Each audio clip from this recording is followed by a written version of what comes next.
Hey everyone, welcome back. Austin here in the Cook Your Catch kitchen, and today I'm going to make a staple in Southeast Alaska. It's Halibut Olympia. Really simple preparation with a lot of stuff that you already have in your fridge and pantry. First thing we're going to do is create a mayonnaise-based topping that's going to go over the halibut, followed by breadcrumb. To make that, we're going to use equal parts mayonnaise and sour cream.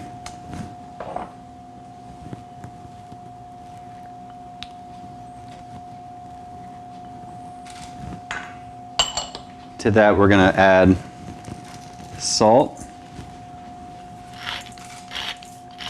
pepper, Dijon mustard,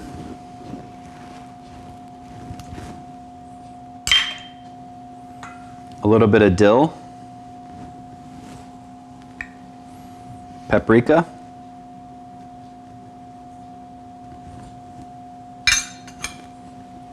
lemon juice,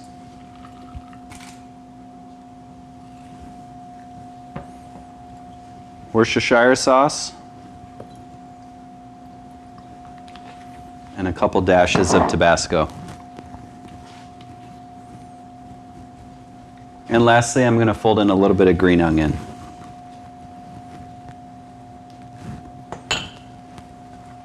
So to make our topping, we're going to combine a cup of, I like to use oyster crackers. You can use panko, saltine cracker, even Ritz cracker. In this case, we're going to use oyster cracker, about a quarter cup of Parmesan cheese, some parsley, and a little bit of melted butter. So first, I'm going to add a cup of oyster cracker, and I'm going to pulse that to start to break it down before I add the other ingredients. So the crackers have broken down a little bit. Now I can add about a quarter cup of Parmesan cheese, and we'll do about a tablespoon of fresh parsley and a little bit of melted butter, and this is going to help it brown nicely in the oven.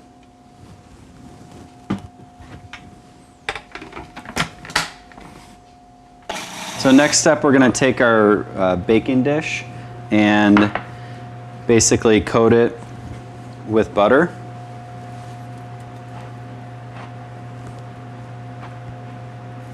And that's going to help create a nice non-stick environment. To our greased baking dish, we're going to add some onion that we lightly cooked down with no color, and that's going to create a base that we're going to rest our halibut on. So I'm going to place the halibut directly on top of our sauteed onion, and then the next step is to take our sour cream and mayonnaise mixture, and we're going to place that right on top of the halibut. You can use as much as you like. If you're not a big fan of mayonnaise, you can definitely use less, but it is a really nice way to seal in the moisture of this fish when we bake it. Lastly, I'm going to add our breadcrumb mixture. I use the oyster cracker, melted butter, fresh parsley, and Parmesan cheese. And we're going to cover the top of the halibut with that. So I'm going to put this in the oven. My oven's at about 375 degrees. At home, 350, 375 should work well. And what I'm looking for is the top to be a nice golden brown, and the sides are going to start to bubble a little bit. It's really easy to cook halibut. This is actually a pretty forgiving way since you have all the moisture from the onion, the mayonnaise, and the toppings, so it's going to help protect that halibut. But I'm going to check this after 7 or 8 minutes and see where we're at. So the halibut's been in the oven about 7 minutes, and we're going to take a peek. You can see it looks good. It's starting to brown a little bit. I'm going to put it in there for a couple more minutes just so we get a nice golden brown on the top. All right, so it's been about 10, 11 minutes.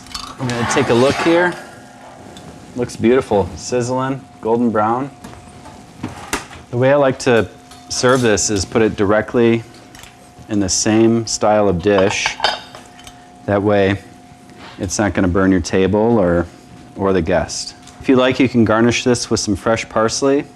Squeeze a lemon is always nice as well. So one of the reasons I love doing Halibut Olympia is that it's really forgiving for the fish. Halibut can easily overcook and dry out, whereas this creates a nice moist environment on the bottom with the onion and then seals in with the mayonnaise and sour cream mixture.